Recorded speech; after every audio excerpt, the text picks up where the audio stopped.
5 दोस्त, स्कूल के जमाने से खुद को शार्क ग्रुप कहने वाले, सोबती, हिमांशु, अंकुर, ऋषि और कोहली बाइक पे सुंदरबन घूमने निकले। कहते हैं कि दोस्त साथ हो तो रास्ते कितने लंबे हैं पता नहीं चलता। 5 दोस्त बड़ी स्पीड में बाइक चलाए चले जा रहे थे कि तभी एक आवाज हुई। सोबती की बाइक का टायर पंचर हो गया था। बाकी सब आगे निकल गए।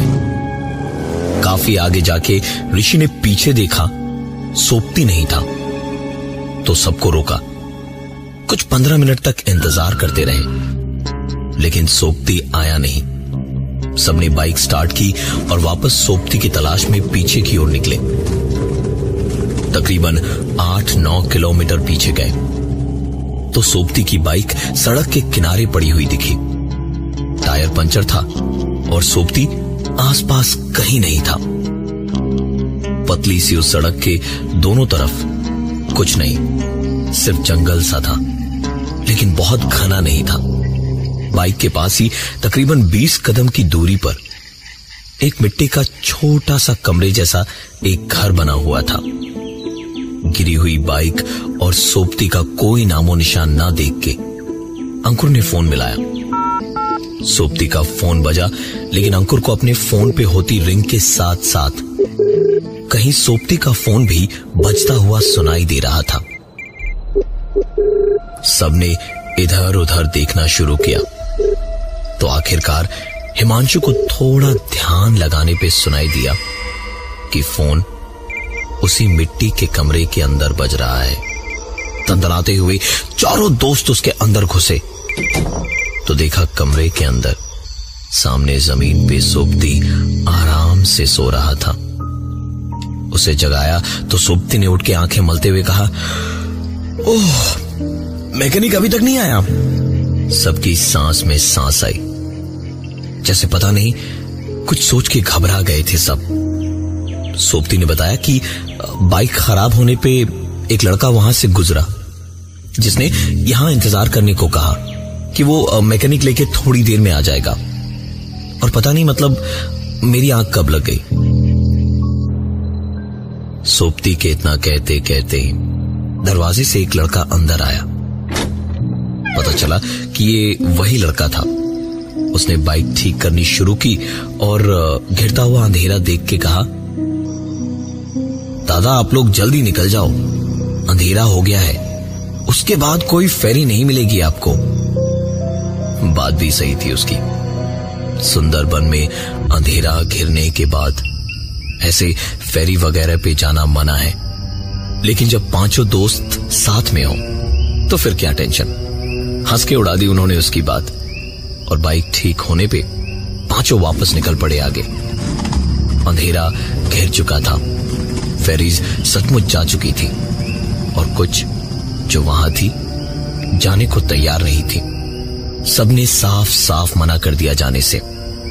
5 ने सोचा कि वहीं कैंप किया जाए रात को कि तभी एक आवाज आई, ये सुंदरबन है बाबू लोग, यहाँ सब मिलेगा। चलो मैं छोड़ देता हूँ, बिल्कुल सही जगह लेके पहुंचूंगा। आप वही है ना, वही पिछली बार जो आए थे, हिमांशु, कोहली, ऐसा ही कुछ नाम था ना आपका। नजर घुमा के देखा तो पेड़ के नीचे एक आदमी बैठा बोल रहा था। बीड़ी का धुआं छटा तो उसका चेहरा दिखा, गाल धसे हुए, आंखें भी धसी हुई और चेहरे पर मुस्कुराहट। उसने पैसे थोड़े ज्यादा मांगे और बताया कि दूसरे रास्ते से ले जाएगा। उन्होंने उसके साथ उस जगह से निकल जाना ही बेहतर समझा। बोट पे नीचे बाइक रख के 5 बोट के ऊपर चढ़ गए। अंकुर बाइक के सामने बैठा हुआ था। कुछ देर में बोट वाले का हेल्पर वहां आया और अंकुर को देख के पूछा, आप यहां क्या कर रहे हैं? अंकुर कुछ बोलने को उठा और उस तरफ पलटा तो देखा वहां कोई नहीं था। अंकुर से उस आदमी ने फिर पूछा, आप यहां क्या कर रहे हैं? इस बार आवाज उसके ठीक पीछे से आ रही थी।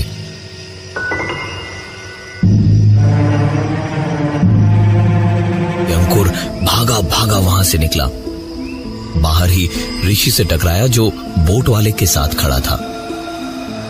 ऐसा घबराया देख के ऋषि ने उससे पूछा, क्या हुआ भाई, तू ठीक तो है? अंकुर ने पूरी बात बताई तो ऋषि ने अंकुर की पॉकेट में हाथ डाल के बोतल निकाली और कहा, तू 24 घंटे पिएगा तो ये सब तेरे ही साथ होगा ना? और इतना कह के वो उसे अपने साथ ले गया बगल वाले कमरे में, जहां बाकी तीनों दोस्त बैठ के मस्ती कर रहे थे। बैठ के सब बातें ही कर रहे थे जब किसी ने दरवाजा खटखटाया।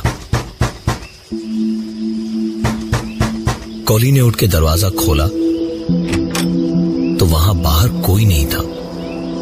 हो सकता है कोई दिक्कत हो जिसके लिए बोट वाले ने ही खटखटाया हो। ये सोच के सीढ़ियां चढ़ के ऊपर गया।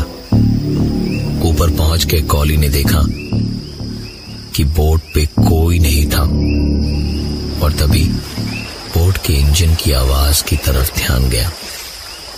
इंजन के साथ बोट भी बंद हो चुकी थी। कॉली तुरंत अपने दोस्तों के पास दौड़ा दौड़ा आया और कहा, पूरी बोट में हमारे अलावा और कोई नहीं है।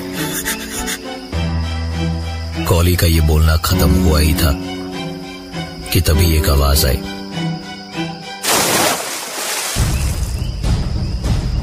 कॉली भाग के उस आवाज की तरफ पहुंचा तो देखा बोट वाला आदमी बाथरूम से हाथ पहुंचता हुआ बाहर आ रहा था। कॉली ने उससे पूछा, तुम्हारा पार्टनर कहां गया जो अभी नीचे ही था थोड़ी देर पहले? उस आदमी ने हंसते हुए कहा, पार्टनर? साहब मेरा कोई पार्टनर नहीं है, मैं अकेला ही हूं। ये बोट मेरी है। अब आप लोग आराम से बैठिए, मैं देख के आता हूं क्या गड़बड़ है। कॉली वापस कमरे के अंदर गया और दरवाजे को बंद करके सारे दोस्त मस्ती मजाक कर ही रहे थे कि तभी दरवाजे पर नॉक हुई। दरवाजा खोल के देखा तो वही पार्टनर या हेल्पर जिसके वजूद को अभी कुछ देर पहले उस आदमी ने नकार दिया था, सामने खड़ा मुस्कुरा रहा था और उसने कहा, मशीन में फॉल्ट है, ठीक होने में थोड़ा वक्त लगेगा। पांचों एक साथ बोले कि तुम्हारा मालिक कहां है? उस आदमी ने हंसते हुए कहा, अरे साहिब क्यों गरीब का मजाक उड़ा रहे हैं? बड़ी मुश्किल से पाई इकट्ठा करके बोट खरीदी है। ज्यादा पैसे होते तो इस बोट पे मैं अकेला क्यों होता, और भी लोग होते ना। उसकी बातें सुन के सबको बेहद गुस्सा आया। उन्होंने उसको पकड़ा और खींच के ऊपर ले गए। जाके देखा कहीं पर कोई नहीं है, सिर्फ यही 6 लोग हैं और इस बोट पर कोई नहीं है। सब कुछ देखने के बाद उस आदमी ने कहा, आप सबने बहुत पी ली है, आराम कीजिए, मैं बोट संभालता हूं। वापस आने के बाद 3 दोस्त सोबती, हिमांशु और अंकुर एक कमरे के अंदर बैठे और 2 एक कमरे में जहां ऋषि और कोहली बैठे थे। वहां अचानक ही चलती हुई बोट में उनकी खिड़की पर एक आवाज हुई। ध्यान से सुना तो ऐसा लगा जैसे कोई पानी में हाथ पैर मारता हुआ खिड़की पे खटखटा रहा हो। ऋषि खिड़की को खोलने ही जा रहा था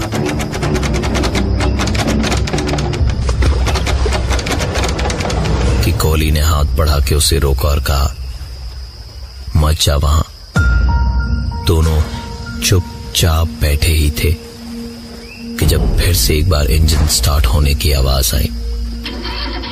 इंजन के स्टार्ट होते ही बोट फिर एक बार चल पड़ी। बोट जैसे जैसे आगे बढ़ी, खिड़की से पांचों दोस्तों ने बाहर देखा। सामने जेटी पे खड़ा था वो आदमी जिसे ये दोस्त अभी तक इस बोट का मालिक समझ रहे थे। वो हाथ फहराता हुआ वहीं से कह रहा था, जाओ जाओ, आराम से जाओ, एकदम सही जगह पहुंच जाओगे तुम लोग।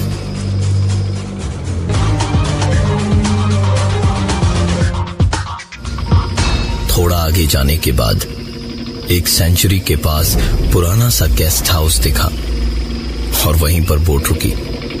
बोट के उस हेल्पर ने कहा कि रात वहीं बिताएं और सुबह होते ही निकल जाएंगे वहां से।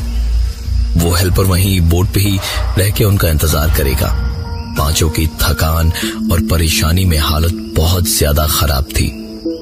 उन्होंने 2 कमरे लिए, एक में सोपती, हिमांशु और अंकुर रुके और दूसरे में ऋषि और कोहली। रात का वक्त था। जंगल के सन्नाटे में रह रह के जानवरों की आवाजें बहुत तेज आ रही थी। किसी तरह सोपती, हिमांशु और अंकुर सोए। आंख लगे तकरीबन 1 या 2 ही घंटे हुए थे कि तभी अचानक सोपती उठ के दरवाजा खोलने गया। दरवाजा खोला तो सामने देखा वही आदमी खड़ा था जिसे उन लोगों ने बोट का मालिक समझा था और जो बीच नदी से ही गायब हो गया था। सोपती की उसे देखते ही हालत खराब हो गई थी।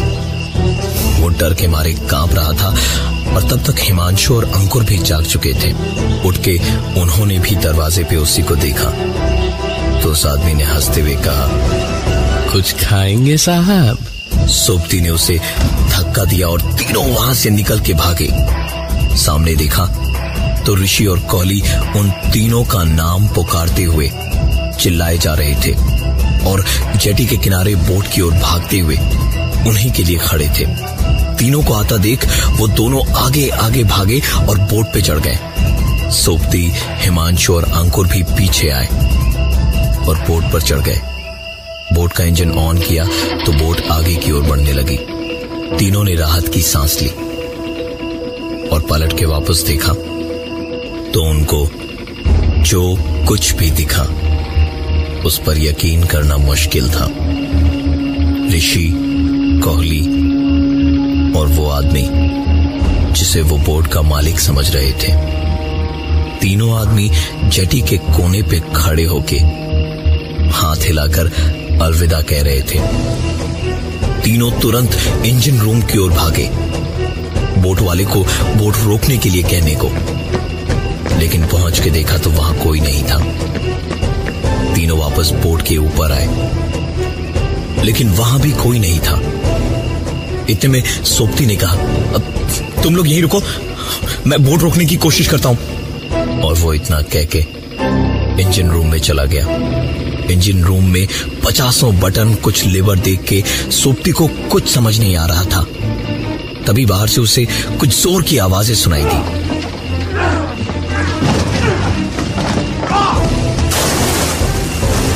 सोपती तुरंत इंजन रूम के बाहर भागा। वहां पहुंच के देखा हिमांशु और अंकुर भी अब इस बोट पर नहीं थे। इस बोट पे इस वक्त कोई था तो वो था सिर्फ सोपती और बिल्कुल अकेला। अपनी किस्मत को कोस रहा था कि कौन सी मनहूस घड़ी में यहां दोबारा आने का प्लान बनाया था उसने। बोट की रफ्तार धीरे धीरे बढ़ती जा रही थी। उसने सोचा कि इंजन रूम में जाके एक बार और कोशिश करता हूं इस बोट को रोकने की। वो दौड़ के इंजन रूम में गया। तकरीबन 15-20 मिनट तक कोशिशें करता रहा, लेकिन कोई फायदा नहीं हुआ। बोट की रफ्तार बढ़ती ही गई। बोट अगले कुछ ही मिनटों में खाड़ी में पहुंच जाती। इसके पहले ही अगर कुछ हो सकता था तो वो बच सकता था। इंजन रूम में बैठा ही था कि सोपती ने एक आवाज सुनी। उम्मीद की ऐसी आवाज सुनकर सोबती उछलता हुआ बाहर आया, एक सर्च लाइट हाथ में लिए हुए, ताकि अपनी ओर ध्यान खींच सके। लेकिन बाहर आके देखा तो दूर दूर तक उसे कुछ भी दिखाई नहीं दे रहा था। उम्मीद की जिस किरण के लिए इतना खुश होके वो बाहर आया था, उस पे जब सर्च लाइट की किरण पड़ी तो देखा एक टूटी फूटी सी बोट किनारे पे कीचड़ में धंसी पड़ी थी, और उसमें सायरन तो क्या, लकड़ियां भी पूरी नहीं थी। सोबती हताश आंखों और झुके कंधों से उस ओर ही देख रहा था जब इंजन रूम का दरवाजा उसके सामने जोर की आवाज के साथ अपने आप बंद हो गया।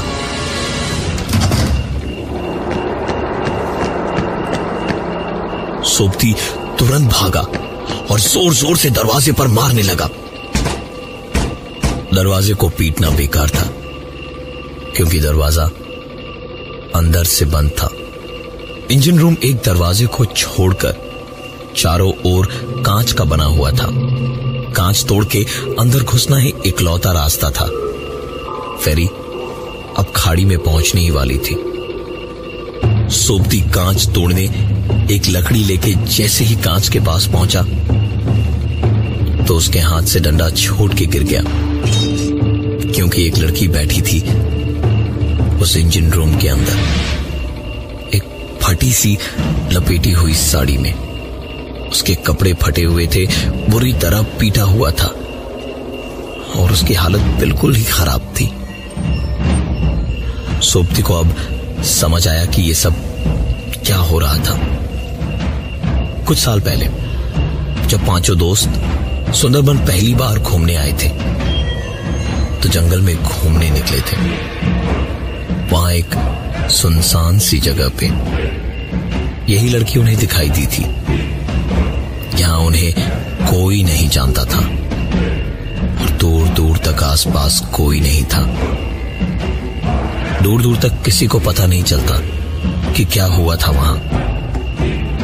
इसलिए उन पांचों ने मिलकर उस लड़की और उस हालात का गलत फायदा उठाया था।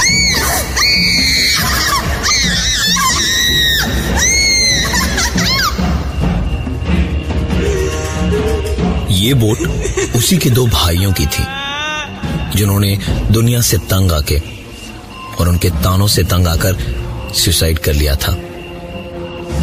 उस लड़की ने कांच के पीछे से कुछ कहा जो सोबती को बाहर खड़े होके भी ऐसा सुनाई दिया जैसे सीधे उसके कानों में किसी ने कहा हो, तुम्हारे दोस्त और मेरे भाई सब आ रहे हैं। मुझ पे सबसे पहली नजर तुम्हारी ही पड़ी थी ना? हाँ, तुम्हारी ही वजह से सब हुआ था ना? हाँ?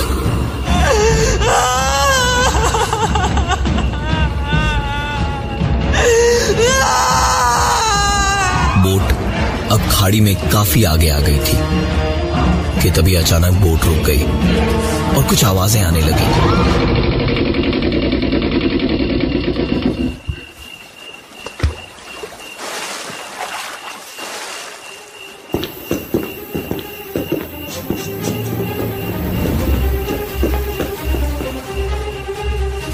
उस लड़की ने फिर से कहा, वो आ गए, अब हम साथ साथ रहेंगे।